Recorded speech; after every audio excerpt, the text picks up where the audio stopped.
بسم الله الرحمن الرحیم. السلام علیکم. زه مقاص هارون او تاسو ګورئ زما سواد.com. کتونکو دا وخت زه موجود یم په ګرین چوک کې، کوم ځای کې چې د متحده مجلس عمل له طرفه یوم یکجهتي کشمیر په سلسله کې احتجاج شروع دی. دا وخت په موږ د ضلعي قایدین د متحده مجلس عمل ضلعي قایدینو سره خبرې اترې کوو چې هغوی په دې هکله څه وایي او قوم ته څه پیغام ورکوي. موږ سره اوسئ.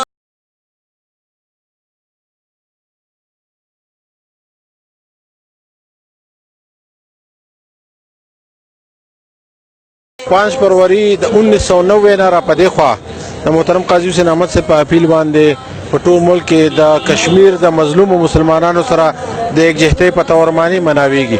په دې ورځ باندې ریلیز کیږي، سیمینارز کیږي، جلسې کیږي او قراردادونه پاس کیږي او مختلف پروګرامونه کیږي.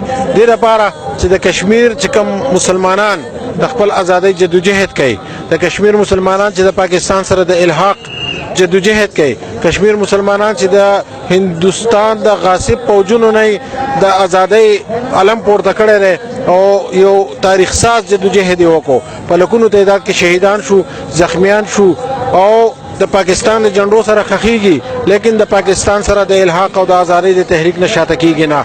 دې لپاره نن دا احتجاجي مظاهره ده، دا د کشمیر ریلی ده، دا د کشمیر د یکجهتۍ پروګرام دی چې کشمیر مسلمانانو ته د پاکستان نه یو توانا आवाज ملاو شي. 5 فروری د یوم کشمیر سره د یکجهتۍ په حواله باندې څنګه چې په مخکې وختونو کې به موږ هم هر جماعت او جماعت اسلامي جماعت العلماء به ځان احتجاجي مظاهرې کولې.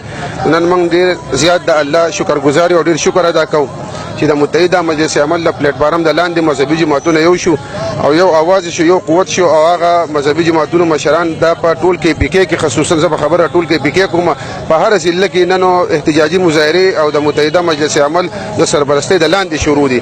دا ډیره د خوشحالي خبره ده او زه به دا یو خبر وکم استاد د نیوز چینل په سعادت باندې چې ان شاء الله تعالی چې هغه ورځ لري نه چې کشمیر بنېګا پاکستانو دا کومه ناره چې راچوته شوې ده، نو ان شاء الله کشمیر به ورځ ډیر زر د پاکستان سره جوړیږي. نن کوم احتجاج چې ده دا د کشمیر د ازادۍ د کشمیریانو د مظلومیت سره اظهار یکجهتي ده او موږ د هندستان ته مخایو، ټول دنیا ته خایو چې د کشمیر د مسلمانانو سره ظلمونه د هندستان نور نه کوي.